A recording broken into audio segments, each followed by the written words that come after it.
Dreams অসমৰ নতুন ভিডিঅ'লৈ আপোনালোকক স্বাগতম জনাইছোঁ। আজিৰ ভিডিঅ'টো আপোনালোকক লৈ আছোঁ শিক্ষা বিভাগৰ এখন বিশেষ নিৰ্দেশনাখন আহিছে নগাঁও জিলা উপায়ুক্তৰ ফালৰ পৰা, আৰু ইয়াত কি উল্লেখ কৰা হৈছে সবিশেষ আপোনালোকক জনাম। চাৰ্ভিটকৰ ভিডিঅ'টো শেষলৈকে চাই যাব। আৰু যিহেতু নগাঁও জিলা উপায়ুক্তই এটা নিৰ্দেশনা জাৰি কৰিছে, আৰু নিৰ্দেশনাখনত উল্লেখ কৰা হৈছে যে প্ৰতিজন চাৰ্কুল অফিচাৰে, চাৰ্কুল বিষয়া যিসকল আছে, তেওঁলোকে বিদ্যালয়সমূহ ভিজিট কৰিব লাগিব, তেওঁলোকৰ অধীনত থকা বিদ্যালয়সমূহ, আৰু ভিজিট কৰাৰ পিছত তেওঁলোকে ৰিপৰ্ট দিব লাগিব, আৰু 15 দিনৰ মূৰে মূৰে তেওঁলোকে এই ৰিপৰ্টসমূহ ছাবমিট কৰিব লাগিব। আৰু বিদ্যালয়খনত ভিজিট কৰি তেওঁলোকে কি পালে কি নেপালে গোটেইখিনি তথা তেওঁলোকে ৰিপৰ্ট হিচাপে তেওঁলোকে ছাবমিট কৰিব লাগিব।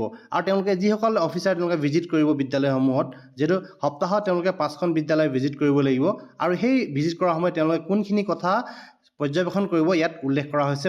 যিসমূহ ভিজিটৰ টিমে ভিজিট কৰিব আৰু তেওঁলোকে কি চাব আপোনালোকক জনাব বিচাৰিছোঁ যে তেওঁলোকে প্ৰথমে চেক কৰিব লাগিব শিক্ষকৰ উপস্থিতি আৰু যি ছাত্ৰ ছাত্ৰীৰ এটেণ্ডেঞ্চ, আৰু তেওঁলোকে ক্ৰছ চেক কৰিব লাগিব যে শিক্ষা সেতু পৰ্টেলৰ সৈতে যিসকল এটেণ্ডেঞ্চ আছে এটেণ্ডেঞ্চসমূহ মিল আছে নে তেওঁলোকে পৰীক্ষা কৰিব লাগিব। যিহেতু বহু সময়ত অভিযোগ উঠে যে তেওঁলোকে শিক্ষা সেতু পৰ্টেল আৰু যিহেতু অফলাইন যি এটেণ্ডেঞ্চ তেওঁলোকে মেইনটেইন নকৰে, সেই এটেণ্ডেঞ্চ তেওঁলোকে পৰীক্ষা কৰিব। পৰীক্ষা কৰাৰ পিছত তেওঁলোকে ৰিপৰ্ট ছাবমিট কৰিব লাগিব। তেওঁলোকে পৰ্যবেক্ষণ কৰিব অনলাইন পঞ্জীয়ন আৰু যি অনলাইন পৰ্টেল অনুসৰি তেওঁলোকৰ যিসমূহ নীতি নিৰ্দেশনা আছে সেইখিনি তেওঁলোকে ফ'ল' কৰিছে নে তেওঁলোকে ইয়াতে পৰীক্ষা কৰিব লাগিব।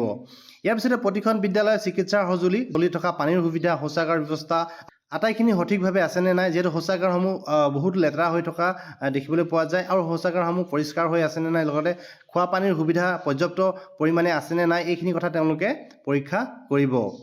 তেওঁলোকে পৰ্যবেক্ষণ কৰিব অভাৰঅল যি বিদ্যালয়ৰ কেম্পাছ পৰিষ্কাৰ পৰিচ্ছন্নতা তেওঁলোকে পৰীক্ষা কৰিব। তাৰপিছতে তেওঁলোকে পৰ্যবেক্ষণ কৰিব MDM, যিহেতু মধ্যাহ্ন ভোজনৰ সময়ত যিসকল ৰান্ধনি আছে, ৰান্ধনিসকলে প্ৰপাৰ ইউনিফৰ্ম পৰিধান কৰি তেওঁলোকে ৰন্ধন কৰিছেনে নাই তেওঁলোকে পৰ্যবেক্ষণ কৰিব।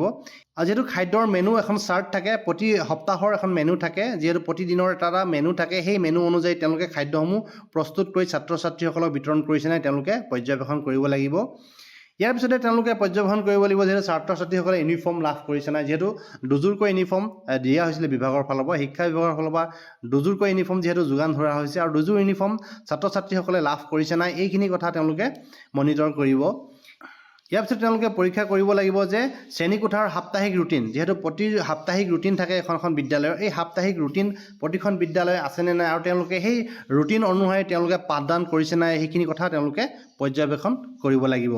ইয়াৰ পিছতে তেওঁলোকে শিক্ষকৰ উপস্থিতি, যিহেতু শিক্ষকৰ এটেণ্ডেঞ্চটো তেওঁলোকে পৰ্যবেক্ষণ কৰিব, যিহেতু যদিহে ভিজিটিং টাইমত যদি কোনো শিক্ষক অনুপস্থিত পোৱা যায় তেওঁলোকৰ ওপৰত বিহিত ব্যৱস্থা গ্ৰহণ কৰিবৰ বাবে সেই যি ভিজিটিং টিমটোৰ ওপৰত দায়িত্ব অৰ্পণ কৰা হৈছে। যদি এই যি হ'ল চাৰ্কুল অফিচাৰ স্কুল ভিজিট কৰিব, যিহেতু সপ্তাহত 5খনকৈ বিদ্যালয় তেওঁলোকে ভিজিট কৰিব লাগিব, আৰু তেওঁলোকে 15 দিনৰ মূৰে মূৰে এই যি ভিজিটিং টাইমত কি তেওঁলোকে পালে কি নাপালে সেইখিনি আটাইখিনি তথ্য তেওঁলোকে প্ৰতিবেদন হিচাপে জিলা উপায়ুক্ত মহোদয়ক দাখিল কৰিব লাগিব, আৰু 15 দিনৰ মূৰে মূৰে তেওঁলোকে এই ৰিপৰ্টসমূহ ছাবমিট কৰিব লাগিব। আৰু এই নিৰ্দেশনা জাৰি কৰিছে নগাঁও যি জিলা উপায়ুক্ত মহোদয়ে, আৰু এই নিৰ্দেশনা অতি সোনকালে কাৰ্যকৰী কৰিবৰ বাবে নিৰ্দেশনা জাৰি কৰিছে।